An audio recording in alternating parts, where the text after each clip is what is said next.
Bbanga ki omukyala lyalina okumala n'alyoka akebera olubuto mu musulo gwe? Bbanga ki omukyala lyalina okumala n'alyoka akebera olubuto mu musulo gwe? After how many days pregnancy can be confirmed by urine test?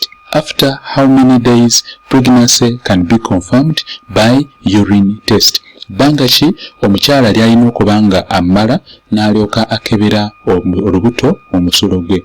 Obanga obadde oli mukyala naye ng'oteebereza nti wandibanga oli lubuto, bbanga ki lyolina okumala n'olyoka okebera olubuto, oba bbanga ki lyolina okumala okwekebejja olubuto okumanya nti wandibanga olina olubuto? Buuza omusawo Gerard Massa, ye channel yaffe gy'oliko leero. Twogera ku nsonga ez'ekikyala, twongera ku nsonga ezikwatagana ne okubanga abakyala bafuna embuto, n'okubanga kugamba twogera ku bintu ebikwatagana eby'obulamu eby'omukyala. So ku channel yaffe eno leero tugenda kwogera ku nsonga ekwatagana ne bbanga ki ly'osobola okubanga omala n'olyoka okebera olubuto mu musulo gwo. Okumanya nti wandibanga oli lubuto, olina okusooka n'omanya nti mulimu ennaku omukyala z'asobola okubanga afuniramu olubuto. Katugeze oba olabye periods zo mu zino ennaku ezisooka 1, 2, 3, 4, ng'oyagala kumanya bbanga ki oba ng'oyagala kumanya kiseera ki ky'osobola okufuniramu olubuto, and then afterwards n'obanga ate omanya akaseera k'ogenda okubanga at least okwekebejja okumanya nti yes wandibanga oli lubuto. Olina okumanya nti obala okuva ku lunaku olusoose, olunaku lw'osoose okulaba periods lw'olina okubanga obala, then obanga oli kubala olina okubala paka ku lunaku lw'14. Olunaku lw'14 mu luzungu lwe tuyita ovulation day, oba olunaku lw'osobola okubanga ofuniramu olubuto, kuba mu lunaku lw'14 ejjiwe lifulumira okubanga lisisinkana amazzi g'omusajja n'obanga at least ofuna olubuto. So ekibuuzo kyaffe kiri nti bbanga ki omukyala lyalina okumala n'alyoka akebera olubuto? Webanga oli mupya ku channel yaffe eno, tugenda kubanga tusaba nti at least subscribinga, nyiga eppeesa erya red eryo erikuli wansi, and then tujja kuba tweyongera okubanga ofuna videos zetuteekayo buli kanaku, videos ezikwatagana ne obulamu obw'omukyala. So bbanga ki omukyala lyalina okumala n'alyoka akebera olubuto? First of all tugenda kutandika ne kye bayita pregnancy testing oba okukebera olubuto. Bwe tumala okubanga tukikutteko, then tujja kuba tugenda mu maaso tuddemu ekibuuzo kyaffe kino, bbanga ki omukyala lyalina okumala okukebera nti ali lubuto? Okumanya nti omukyala ali lubuto alina kubanga at least talabye periods ze, oba alina kubanga amisinze periods ze. Katugeze nga obadde olina okulaba periods zo guno omwezi naye n'obanga wagumisinze, n'obanga tolabyemu periods zo, periods kiba kitegeeza okugenda mu nsonga. Ng'obadde omanyi nti olina okugenda mu nsonga guno omwezi naye n'otagendamu, kye tuba tusaba kiri kimu nti oba olina okubanga at least okebera olubuto, oba olina okubanga olaba omusawo wo n'abanga akwekebejja. Wadde kiyinza okuba kisuubirizibwa nti wandibanga oli lubuto naye tekisobola okutegeeza ekintu ekirala okubanga omisinze periods zo. Naye leero tuli kwogera ku bbanga ki omukyala lyalina okumala n'alyoka akebera olubuto. So okukebera olubuto oba olina okubanga ofuna bwe bayita bu pregnancy test kits, oba obuntu obukebera olubuto buba bugundi bubanga buti obwakabiriti. So osobola obufuna ngereza just nti bulinga obuti obwakabiriti, naye basically buba sort of sticks pregnancy test kits. Oba olina obufuna mu ddwaliro, olina okugenda mu ddwaliro n'oyogera n'omusawo nti oyagala kukebera lubuto. Omusawo asobola okubanga akuyambako okukola test eyo, oba asobola obukuwa n'ogenda n'obukozesa ewaka n'okebera olubuto. Oba oyagala kufuna results ennungi oba results entuufu nga tezirimu okwebuuza kwonna kwonna, olubuto olina lukebera ku makya. Olubuto olina kulukebera ku makya, kye bayita ng'okozesa kye bayita morning urine. Olina okubanga okebera olubuto ku makya, then oba okebera olubuto olwo olina okukwata akantu ako omusulo n'oguteeka mu ka container, then n'okwata akantu ke bakuwadde kaliko bulayini buba very faint. So kuliko bu arrows obulaga wansi, okwata n'obanga bu arrow obulaga wansi, bu arrow buba bulaga nti kati wano oba olina okubanga onyika mu musulo. So okwata bugundi obwo n'obwenyika mu musulo, and then ng'omaze okubanga obwenyikamu n'okajjamu n'okateeka awantu osobola okufuna olupapulo lwa white n'okateeka kungulu ku lupapulo lwa white okulaba nga at least ofuna results entuufu oba results eziri accurate. Akantu ako akakebera olubuto waliwo kye tuyita manufacturers instructions, waliwo instructions eziweebwa oba ekulagirirwa okuweebwa omuntu aba akoze oba company ebekoze akagundi akakebera olubuto, era instructions ezo ebiseera ebisinga zibeerako nga zikulagirira bbanga ki lyolina okubanga omala okubanga okebera olubuto, era ebbanga eryo normally liba litambulira mu ddakiika 1 ku ddakiika 2. Ebbanga lyolina okubanga omala okukebera olubuto ng'omaze okubanga otadde akantu ako mu musulo gwo lirina kuba at least ddakiika 1 ku ddakiika 2. Lwaki ngamba nti erina kuba ddakiika 1 ku ddakiika 2? Ebiseera ebisinga singa okebera olubuto naye ate n'olwawo okusoma results ezo oba kye bayita delayed interpretation, n'olwawo okusoma results ezo oba n'okebera olubuto n'akantu ako ke bayita pregnancy test kit naye ate n'osoma mangu results nga n'eddakiika 1 oba ddakiika 2 tezinaba kutuuka, ekigenda okuddako kiri nti ogenda kubanga ofuna results ezitali ntuufu. Mu luzungu tukiyita false positive results oba false negative results, of which ojja kugenda mu maaso olowooze nti oli lubuto ate nga toli lubuto just because oluddewo okusoma results wakataddeko n'odda mu mirimu gyegyewo emirala n'odda mu kufumba, then from there ogenda okudda okukebera results nga akagundi kalaze bugundi bubiri, naye ate nga mu kusooka kakulaze kagundi kalayini kamu, naye ate kuba nti waluddewo kuba akantu ako kakozesa mu luzungu kye tuyita chromatography. Chromatography kigambo kya luzungu naye kiba kitegeeza nti kaba kanoonyako emikeeyo gye bayita HCG, era kaba kaginoonya kaba kamaze okugifuna kakuwa results nendi olubanga lubuto mwe luli kasala obulayini bubiri, oluba temuli era kasala kalayini akamu, naye afterwards kamala ne kasala obulayini bubiri by all means, oba lubaddemu oba terubaddeemu. So ky'oba olina okukola oba omaze okubanga okebera olubuto, making sure nti results ozisoma mu ddakiika 1 ku ddakiika 2. Kyoddako okulaba nga wayiseewo saawa namba oba nga wayiseewo saawa maybe wakebedde ku makya akantu kwakakebera n'okatereka then n'okomawo olw'eggulu n'ogamba nti ogenda kusoma results oba ogenda kufuna results enfu. So kiri advisable oba tukubiriza abakyala bonna oba ng'oli kwekebera olubuto making sure nti olw'okateeka bwoti mu musulo funa olupapulo lwa white kateekeko and then soma results ezo nga wayiseewo ddakiika 1 ku ddakiika 2.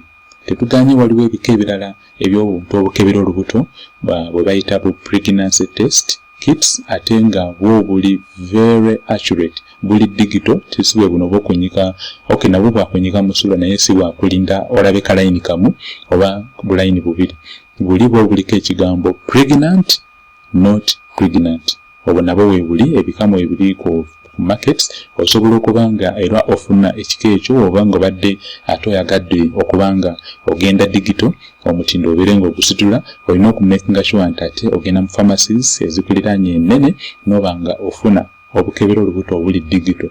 Bwo kasita oteekamu bwoti era mu ddakiika 1 oba ddakiika 2 era kaleeta ekigambo nti pregnant weluba mweruli oba kaleeta ekigambo nti not pregnant weluba teruliimu.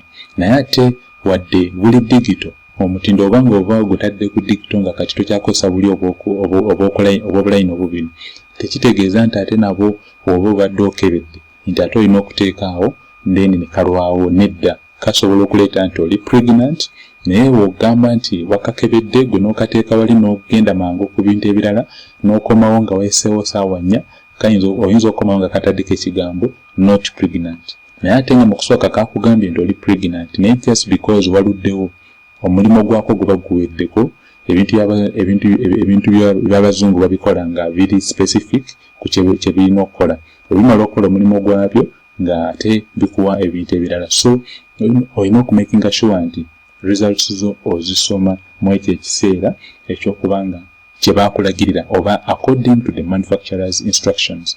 Ekibuuzo kiri nti bbanga ki omukyala yalina okuba nga amala okuba nga akonfaminga nti ali lubuto ng'akozesa test ey'omusulo, kuba waliwo tests endala ezikebera olubuto. After how many days pregnancy can be confirmed by urine test? Ye topic yaffe ya leero, era nsanyuse nnyo mukwano gwange okuba nga oli nange leero, era making sure nti osubscribinga nyiga epeesa eryo obeere nga at least okola ki ofuna videos ze tuba tuteekayo buli kanaku. YouTube ejja kubikuweereza videos ezo. Nyiga epeesa eryo ku channel eno. Buuza omusawo Gerald Massa. Twogera ku nsonga ez'ekikyala, twogera ku ndwadde ezikwatagana n'abakyala, mu luzungu kye bayita women's health, twogera ku ovulation calendar okubala ennaku zo, then twogera ne ku bintu byonna byonna ebikwatagana n'obulamu obw'ekikyala. Era oba olina ekibuuzo kyonna genda mu comment saawa zino zennyini oteekeyo ekibuuzo kyo. Wenkirabira bwe nti wengenda okiddiramu, era toba nga olina obuzibu bwonna ate n'osirika. Oba nga toyagadde kukiteeka mu comments, osobola okugenda ku namba zange za WhatsApp, zino ngenda zikuwa, then ompereze message ku WhatsApp. Tujja kuba twongera okuba nga tuwayamuko, twongera okuba nga tufuna solutions ku bintu byonna by'oba oyitamu, naye ba tebikwatagana na kye tuli kwogerako leero. Mbuuza buli kimu kyonna nja kuba nkikunnyonnyola mu butuufu bwakyo nga wenkimanyi. After how many days pregnancy can be confirmed by urine test? Banga ki omukyala yalina okumala okukonfaminga nti ali lubuto? Twogeddeko mu by'okukebera olubuto, at least tufunye kabaka gulandako tutegedde banga kiri olina okumala okukebera. Tugambe nti dakika erina kuba 1 ku 2 ng'otaddemu akantu ak'omusulo, then kati okukonfamingira ddala nti oli lubuto ng'okozesa omusulo, banga kiri olina okumala. Ye topic yaffe ya leero. Olina okumakinga sure nti olindako n'oba nga omissinze periods zo, then n'olyoka okebera olubuto. The best advice eri nti olina okumakinga sure nti osooka kumissinga periods zo n'olyoka okebera olubuto. Tetuganye waliwo tests ezikoleddwa ezikyali empya ennyo ezisobola okulaga nti oli lubuto n'oba nga walufunye wiiki eyaweddeko nga no periods tonnazimisinga. Okay?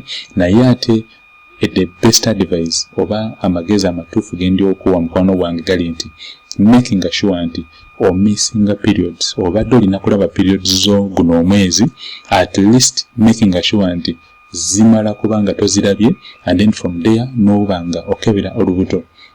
Era obanga obadde omaze ebbanga eryo then n'ogenda n'okebera olubuto, ekiba kiddako kiri nti tuba tugenda kufuna results entuufu, that is oba oli lubuto. Oba nga ate obadde olina kulaba periods zo guno omwezi naye ate n'obanga tozirabye, ate n'ogenda n'okebera nga okebedde mu musulo era olaba nti olubuto temuli, then wandibanga waliwo ekintu ekirala ekireetedde periods zo obutalabika, naye ng'ate si lubuto, kuba omukyala wamissingira periods ze kiba kitegeeza omwana aba amaze okwekwatamu n'abaana, oba aba amaze okuba nga yeekwata ku kisinge ekya n'abaana, era aba atandikiddewo okuba nga akula. Mu luzungu tukiyita implantation, eba emaze okutekinga place. So advice gye tuba tuwa abakyala bonna eri nti olina okumakinga sure nti omissinga periods zo n'olyoka okebera olubuto. Awo oba ogenda kufuna results nga teziriimu okugamba nti oba mweruli oba temuli, kuba oba omissinze periods zo either olubuto luba mweruli oba luba teruliimu. So after how many days pregnancy can be confirmed by urine test? Ennaku zirina kubeera 12 to 14 days after conception. Ennaku ez'okukonfaminga nti olina olubuto ng'okozesa test ey'omusulo zirina kubanga at least ng'omaze okubanga omissinga periods zo zirina kuba at least 12 to 14 days. That is okuva olunaku lwafuna olubuto luli lutayogeddeko mu kusooka lwe bayita ovulation day. Obanga omissinga ku topics ezikwatagana ne ovulation day, waliwo videos zenkoze ziri ku YouTube channel yange eno, osobola okuba nga ogendayo n'olaba ovulation day ozibala otya and then all that. Naye mu bumpimpi ziba nnaku 14 ng'otandikidde ku lunaku lwasookerako okulaba periods zo. So okubanga okonfaminga nti oli lubuto nga okozesa katesti ak'omusulo zirina kuba at least nga ennaku ziri 12 ku nnaku 14 okuva olunaku lwafuna olubuto oba okuva ku lunaku lwafuniramu olubuto oba lwe bayita ovulation date. So advice gye nkuwa leero mukwano gwange okukonfaminga nti oli lubuto olina okumakinga sure nti olindako nomala okumisinga periods zinaku 14 oba naku 12 okuva olunaku lwafuna olubuto. Then awo oba osobola okumanya nti yes oli lubuto oba toli lubuto. Era tukenze mu maaso ne tugamba nti okumanya nti oli lubuto olina okuba nga ofollowinga ebintu bibiri mu kukebera olubuto. Olina okumanya nti ofollowinga ekintu kye bayita timing, ate n'ekirala olina okumakinga sure nti ofollowinga ekintu kye bayita interpretation. Timing kiba kitegeeza buli lwobanga okutta akantu ako n'okateeka mu musulo olina okumakinga sure nti at least okebera nga wayiseewo dakiika 1 ku dakiika 2. Buli lwoteeka akantu ako omusulo n'okebera olubuto olina okumakinga sure nti mu dakiika 1 bweti olina okuba nga osoma results ezo, oba ekinene ennyo dakiika 2 tolina kusuuka dakiika 2. Wotusuuka dakiika 2 wakebedde ku makya, then from there ogenze n'obanga obeera busy, ekitali kibi kirungi okubeera busy, then n'okomawo n'okebera olubuto olwo nga wayiseewo saawa at least nga 3 oba 3 to 4 hours, oba n'oddamu n'okebera olw'eggulo akagundu akataddeko omusulo ku makya, then n'okebera olubuto olw'eggulo. Awo kiba kitegeeza nti tuba tetugenda kufuna results entuufu. Ku lwaki? Akagundi kakuwa results mu dakiika 1 oba dakiika 2.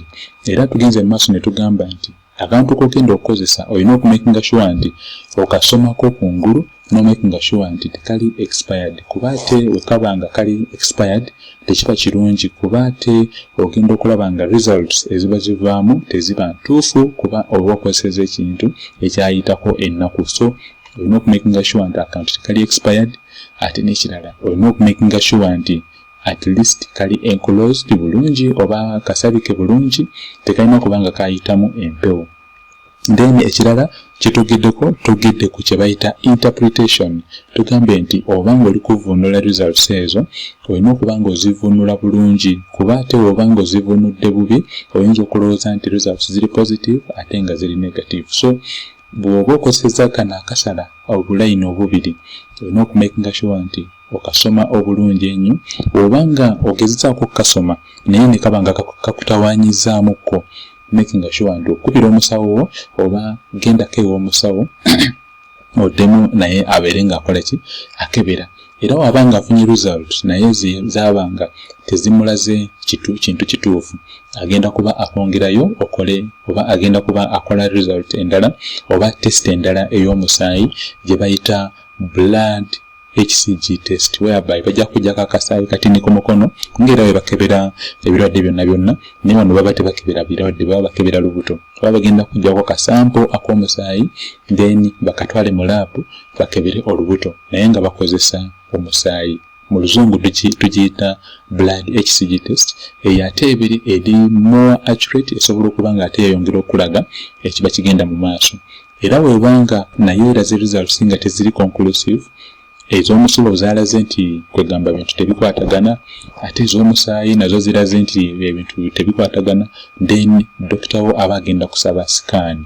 Era scanning eyo mu luzungu tugiyita pelvic ultrasound scan, eba egenda kulaga nabaanayo eri etya, eba egenda kulaga olubuto mweruli oba temuli, eba egenda natulaga oba oli lubuto lulimu n'abaana munda oba luli wabweru wa n'abaana, mu luzungu kye tuyita extra uterine pregnancy. How many days after pregnancy can you test for pregnancy in urine? Oba banga kiri olina okubanga okebera olubuto ng'omaze okubanga okonfaminga nti oli lubuto, oba banga kiri osobola okukonfaminga olubuto mu musulo. Tugambye nti ebbanga lyolina okukonfaminga olubuto lirina kubanga at least nnaku 12 ku nnaku 14 okuva olunaku lwafuna olubuto, oba okuva olunaku lwa having sex ku ovulation day, oba mu bumpimpi olina okumakinga sure nti omissinga periods, then oba omaze okumissinga periods nga tozirabye ogwo omwezi, then from there n'obanga okola ki? N'obanga okebera olubuto. Obanga opapye n'okebera amangu oyinza okufuna results ezitakwatagana. olindako n'oba nga ate results omaze okuba nga okebera naye n'olindako ozisoma oba ogenda kuba nga tufuna results ezitakwatagana. Gerard Massa the health educator gemanya ga channel yaffe eno. Nsanyuse nnyo okuba nga nkuwuliza era ku channel yaffe eno twogera ku nsonga ez'ekikyala, ensonga eza pregnancy, eza ovulation calendar. Beera ng'ombuuza ebibuuzo byonna mu comments, tosirikana kibuuzo eyo mbuuza, then nja kuba nkuddamu buli kimu kyonna ky'oba obuuziza. Subscribinga obeere ng'ofuna videos empya oba videos ze tuteekayo buli kanaku ezoogera ku by'ekikyala, ezoogera ku pregnancy. Nja kuba nkugaidinga nkuwe advice yonna gy'oba oyagala. Beera nga oconnectinga nange, kwatagana nange, nja kuba nkubuulira buli kimu kyonna ekiba kyetaagibwa. Leero twogedde ku topic yaffe after how many days pregnancy can be confirmed by urine test. Twogedde ku bbanga ki omukyala yalina okumala okukonfaminga nti ali lubuto, era tugambye nti olina kusooka ku missing periods n'olyoka okebera. Omukama atukuume ffenna, omukama atukuume atublessinge ffenna, era olunaku olulungi lubeere bulungi. Enkya nja kuba nteekayo video endala, komawo ku ssaawa 11 zennyini ez'olweggulo nja kuba nteekayo video. Olunaku olulungi, omukama akuume. Bye bye. Have you been asking yourself the questions in regards to women's health? For example, questions like pregnancy-related issues, fertility, infertility, and also reproductive health issues. For example, polycystic ovarian syndrome, and also endometritis, endometriosis, and also ultrasound scans. On this channel, Gerard Massa, the health educator, I talk about everything in regards to women's health.